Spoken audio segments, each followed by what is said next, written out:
अस्सलाम वालेकुम, welcome back to my channel. उम्मीद करती हूँ सब बिल्कुल ठीक ठाक होंगे और बहुत मज़े में होंगे। आज हम डॉग्स के बहुत ही एक इम्पॉर्टेंट इशू के बारे में बात करने जा रहे हैं। तो चलिए पहले उसके बारे में बात करते हैं, फिर उसके जो सोल्यूशन है उसके बारे में भी बात करते हैं। तो सभी डॉग्स ऑनर को एक प्रॉब्लम का सामना करना पड़ता है और वो हैं डॉग्स के टिक्स। इनको डॉग्स के कीड़े भी कहा जा सकता है, इनको जो है डॉग्स के जो है चिच्चड़ भी कहा जा सकता है, या इनको पिस्सू भी कहा जा सकता है। लेकिन ये जो हैं ये एक किस्म के नहीं होते, ये 2 से 3 किस्म के होते हैं। तो जो इनकी पहली किस्म होती है वो एक इंसानी जुओं की तरह की होती है। उसमें से जो कुछ जुएँ होती हैं वो उड़ने वाली होती हैं, और सपोज़ अगर आपके डॉग को वो वाली जुएँ लग जाएं तो आपको फ़र्स्ट ऑफ़ ऑल जब आप अगर आप उनको निकालने बैठेंगे तो वही जुएँ उनके ऊपर से उड़ उड़ के वो आपके ऊपर भी बैठती हैं। एक इनकी किस्म हो गई ये। दूसरी आपके डॉग्स की जो चिच्चड़ की या दूसरे कीड़ों की जो किस्म होती है वो होती है बिल्कुल छोटे से, वो 8 टांगों वाले कीड़े होते हैं जो आपके डॉग की बॉडी के साथ बिल्कुल जो है चिपक जाते हैं। और जो जब वो चिपक जाते हैं तो उसके साथ साथ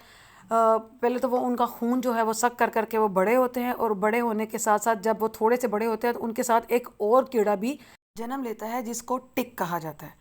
ठीक है, ये जो कीड़ा होता है इसने अपना जो मुंह होता है वो डॉग की स्किन के अंदर घुसाया होता है। और ये डॉग का जो है अगर ये जिस डॉग के जिस्म पे 48 आवर्स तक रह जाए तो ये डॉग के जिस्म से खून पी पी के ये जो है बड़ा हो जाता है। और फिर लास्ट पे ये होता है कि वो फिर जब बड़ा हो जाता है तो वो उसके जिस्म को छोड़ देता है, और फिर उधर से या तो आपको खुद उतारना पड़ता है या वो खुद उसका जिस्म जो है वो छोड़ देता है। तो अब ये जो पहली बात ये है कि ये टिक्स आते कहाँ से। सपोज़ अगर आपका डॉग जो है वो नहा नहीं रहा तो इस वजह से भी वो पैदा हो सकते हैं। सपोज़ अगर आपका डॉग जो है वो आपके जैसे कि डॉग्स को घूमना पसंद होता है अपने मालिक के साथ, तो वो अगर वो आपके साथ घूमना जाए कहीं पे भी, और अगर वहाँ पे कोई गंदी जगह हो और वो वहाँ पर थोड़ी देर भी गुजार ले तो वहाँ से भी ये जो टिक्स होते हैं ये उसके जिस्म के साथ लग जाते हैं। ठीक है, और वहाँ से भी इनका जो प्रोसेस है वो शुरू होता है डॉग के खून को चूसने का या बड़े होने का, इस तरीके से। ठीक है, तो जैसे ही आप अपने डॉग को जो है वो घर लेके आएँ वापस, तो फर्स्ट ऑफ़ ऑल आप उसकी बॉडी को चेक कर लें कि कहीं इसकी बॉडी पे किसी किस्म के कोई टिक्स वगैरह, कोई जुएँ, कोई किस किस्म के कोई कीड़े तो नहीं है। सपोज़ अगर आपको नज़र आए तो फ़ौरन से अपने डॉग को जो है वो एंटी लाइस शैम्पू के साथ या जो भी आपके डॉक्टर ने आपको रेकमेंड किया हो आप उस शैम्पू के साथ अपने डॉग को बाथ दे सकते हैं। या आप अपने डॉग को जो है कुछ पाउडर्स इस किस्म के मिल जाते हैं वो आप सेफ्टी के साथ आप उनके साथ वो यूज़ कर सकते हैं, या आप अपने डॉग को जो है कॉम्ब कर सकते हैं। तो ये जो कीड़े होते हैं ये जहाँ पे भी लगे होते हैं तो वहाँ से जब ये छोटे होते हैं तब तो इनका कोई ख़ास फील नहीं होता, लेकिन जैसे जैसे ये बड़े होना शुरू होते हैं, सपोज़ अगर आपने अगर आपके डॉग को जो है ये वाले कीड़े लग चुके हैं, आपने अपने डॉग को नहीं देखा, उस दिन आपको ये नज़र नहीं आएंगे, लेकिन नेक्स्ट डे जब आप अपने डॉग को देखेंगे तो ये जो कीड़े हैं ये तो ये आपके डॉग के जिस्म के साथ जो है वो स्पेशली पता चल रहा होता है कि यहाँ पे मतलब कोई चीज़ ऐसी है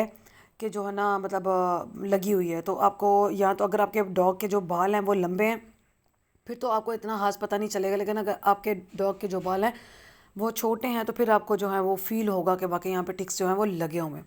तो इन टिक्स का जो नुकसान होता है वो ये होता है कि आपका डॉग जो है वो बहुत ज़्यादा बीमार हो सकता है, उसको बहुत सारी ये बीमारियाँ जो है वो लग सकती हैं। और इसमें जो कॉमन प्रॉब्लम होती है वो ये होती है कि डॉग को जो है फ़ीवर हो जाता है, या डॉग को जो है वो खाना जो है वो छोड़ देता है। ठीक है, ये इशू होता है। और उसके अलावा जो है डॉग जो है सपोज़ वो सुस्त हो जाता है। ठीक है, वो एक्टिव नहीं रहता, ये इसकी वजह से प्रॉब्लम जो आपको अपने डॉग में देखने को मिल सकती है। इस सिचुएशन में अगर आप अपने वेट से जो है वो कांटेक्ट कर लें या उसके पास अपने डॉग को जो है चेकअप करवा लें तो ये प्रॉब्लम जो है वो 1 से 2 दिन के अंदर जो है कवर हो जाता है, और आपका डॉग जो है वो खाना पीना भी नहीं छोड़ता। और कंटिन्यूसली फिर आपको पता है कि अगर सपोज़ अगर आपका डॉग जो है वो खाना पीना छोड़ रहा है तो वो उसके लिए नुकसानदेह होता है, और आपको इसके जो नताइज हैं वो बहुत बुरे मिल सकते हैं। तो बेहतर है कि जैसे ही आप फील करें कि आपके डॉग को ये प्रॉब्लम हो रहा है टिक्स का, तो आप फ़ौरन से उसको वेट के पास लेके जाएं, या अगर आप खुद उसको जो है इंजेक्शन वगैरह लगा सकते हैं जो कि एंटी लाइस का काम करते हैं। लाइक जैसे हमने अपनी प्रीवियस वीडियोस में भी काफ़ी सारे जो है इस किस्म के इंजेक्शन के बारे में बात की हुई है। आप उस किस्म के जो है इंजेक्शन उनको लगवा सकते हैं, या आप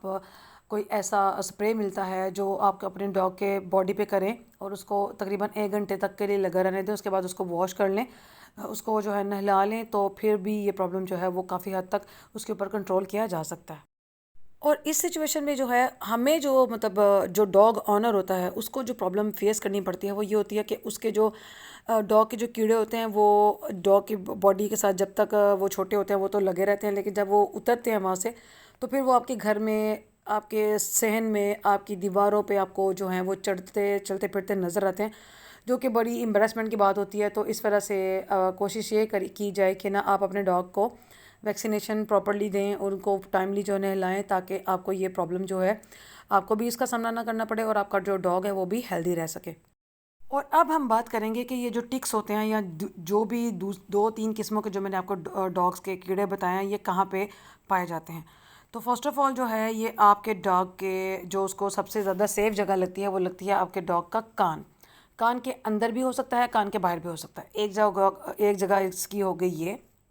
दूसरी जगह जो है वो आपके डॉग का सर हो सकता है, ठीक है। तीसरी जगह आपके डॉग की जो गर्दन है वो चाहे आप बाहर वाली साइड से हो या इंटरनली अंदर वाली साइड से हो, मतलब डॉग के ऊपर जो गर्दन के ऊपर वाला हिस्सा या नीचे वाला हिस्सा, इसमें भी पाए जाते हैं। उसके अलावा जो है डॉग के ये जो चेस्ट एरिया होता है यहाँ पे पाए जाते हैं। उसके अलावा डॉग की जो बगल होती है, आर्म्स आर्म्स के अंदर जिसे हम कहते हैं, जैसे वहाँ पे भी ये पाए जाते हैं, मतलब बाजुओं के अंदर वाली साइड पे पाए जाते हैं। उसके अलावा आपके डॉग के जो पाज होते हैं, आपके डॉग के जो उंगलियाँ होती हैं उसके अंदर ये जो है कीड़े पाए जाते हैं। और ये वहाँ पे इनको बड़ा एक ना अच्छा जगह लगती है कि मतलब वो वहाँ पे जाके छुप जाते हैं, क्योंकि उनको ये लग रहा होता है मतलब यहाँ पे ना तो डॉग जो है उसकी ज़ुबान वहाँ पे जा सकती है, और ये है कि अगर आपने डॉग को रखा हुआ है तो आपको पता होगा कि ये डॉग के यहाँ पे भी ये प्रॉब्लम करते हैं। तो आप जो है अगर आप इन टिक को जो है किसी स्टिक से या हाथ से आप उनको निकालना चाह रहे हैं तो सब आपको चाहिए कि आप लाजमी जो है इसके जो पाँव हैं, चाहे वो उंगलियां अंदर वाली साइड से हैं या नीचे वाली साइड से हैं, हर जगह से आप इसको देखें ताकि आप उस उधर से भी जो इसके टिक्स हैं वहाँ से उनको निकाल सकें। उसके अलावा ये जो है टिक्स इसकी दुम के अंदर भी होते हैं, ठीक है, उस वहाँ पे भी ये पाए जा सकते हैं। इवन पाए तो ये ऑल जगह पे ही जाते हैं, लेकिन जो जुएँ होती हैं इनकी, जो मैंने पहले वीडियो के शुरू में बताया, जो उड़ने वाली होती हैं, वो तो अगर आप उनको एक जगह से निकालना शुरू करते हैं तो आप वो उड़ के जो अपनी जगह जो है फ़ौरन से बदल लेती हैं। उसके अलावा जो है ये जो बंदा निकाल रहा होता है ये उड़ के उसके ऊपर बैठती हैं।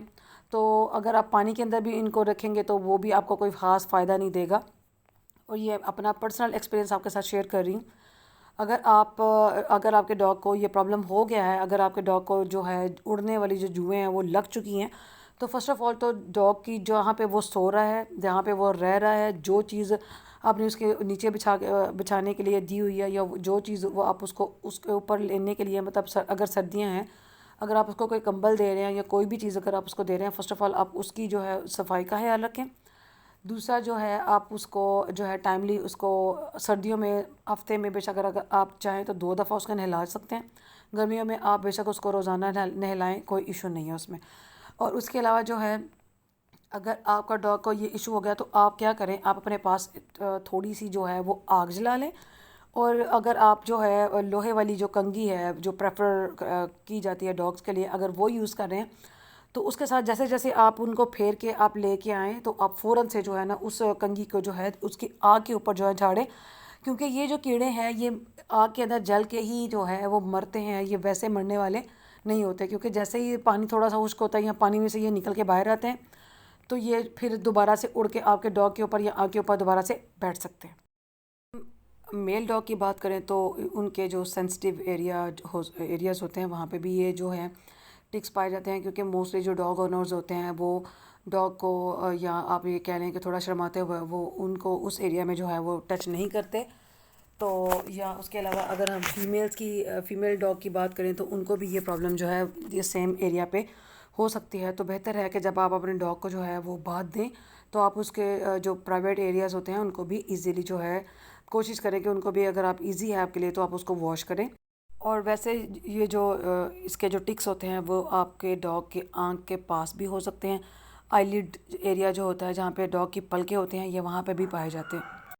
और इन टिक्स को उतारने के लिए फ़र्स्ट ऑफ़ ऑल तो मैंने आपको इनके सेफ्टी के जो टूल्स हैं वो बता दिए हैं कि आप जो है स्प्रे यूज़ कर सकते हैं, आप पाउडर यूज़ कर सकते हैं, उसके अलावा आप शैम्पू यूज़ कर सकते हैं। इसके अलावा अगर आपके डॉग को जो है टिक्स लग चुके हैं तो फिर आप जो है काफ़ी सारे ऐसे इंस्ट्रूमेंट्स होते हैं जो आप जो है अपने डॉग के टिक्स निकालने के लिए यूज़ कर सकते हैं। वो प्लास्टिक के हो सकते हैं, वो लोहे के भी हो सकते हैं। तो इनको अब यूज़ करके आपके जो डॉग हैं उनको जो लगे हुए टिक्स हैं वो आसानी से आराम सुकून से आप उनको रिमूव कर सकते हैं। तो उम्मीद करती हूँ कि आपको मेरी जो इन्फॉर्मेशन है वो अच्छी लगी होगी। अगर अच्छी लगी हो तो मेरा जो चैनल है उसको सब्सक्राइब कर लें, वीडियो को लाइक कर लें और मिलते हैं नेक्स्ट वीडियो में। तब तक अपना बहुत सारा याद रखिएगा। अल्लाह हाफ़िज़।